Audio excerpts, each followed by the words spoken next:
Omen 3, the final conflict, is somewhat the final main chapter of the Omen series, and basically stars Sam Neill, a very young Sam Neill, as Damien. And the plot of this movie is Damien, now 30, in his 30s, decides to plot the return of the second coming of Christ. So in order to combat that second coming, he decides to launch the most diabolical plan ever, the likes of I haven't seen since the Prince of Egypt, and that is murder all of the newborn babies that are born on a specific day of the specific time of that night. Doesn't that sound familiar? Yeah.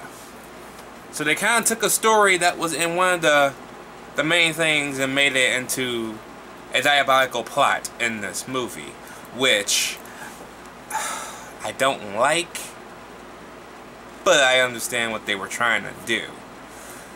This movie suffers a little bit because it's an hour and 48 minutes long, right? It's a lot of exposition. It's a lot of talking. Basically, it's a lot of boringness to this movie until everything starts coming into place. And then once everything starts coming into place, it gets better. The movie gets better. It really does.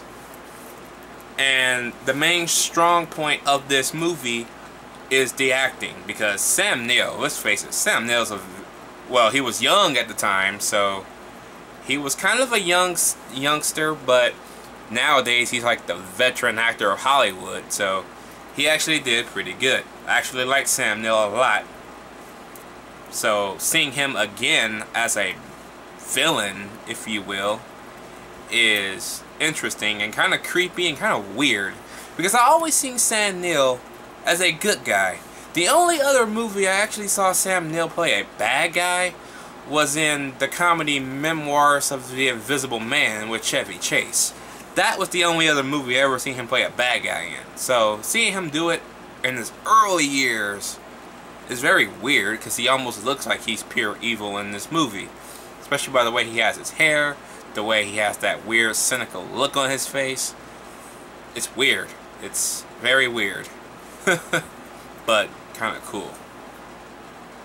The fact that he can do that, you know what I mean? But yeah, I like the fact that this movie stretches back through the first two movies, basically. It has this weird, I can't explain it properly, it's this weird timeline or sorts that kind of explains how in only, how you say, 4 to 6 years he has gone from a 5-year-old or 4-year-old to a 30-year-old man. But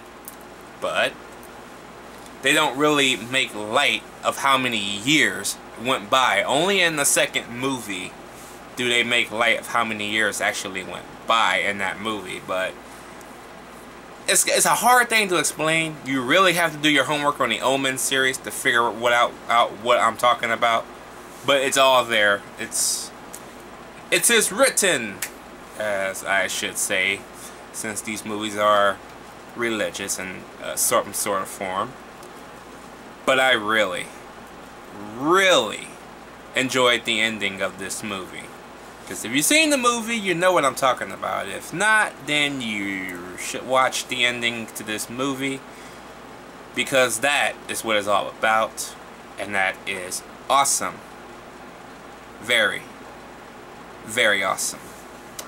I shall give The Omen 3 a C+. Let me know what you guys think about The Omen 3 down below. Did you like it? Did you hate it? I shall see you guys in the 4th film. Yes, there is one more film in the mainstay of the Omen films. Let's see how this racks up.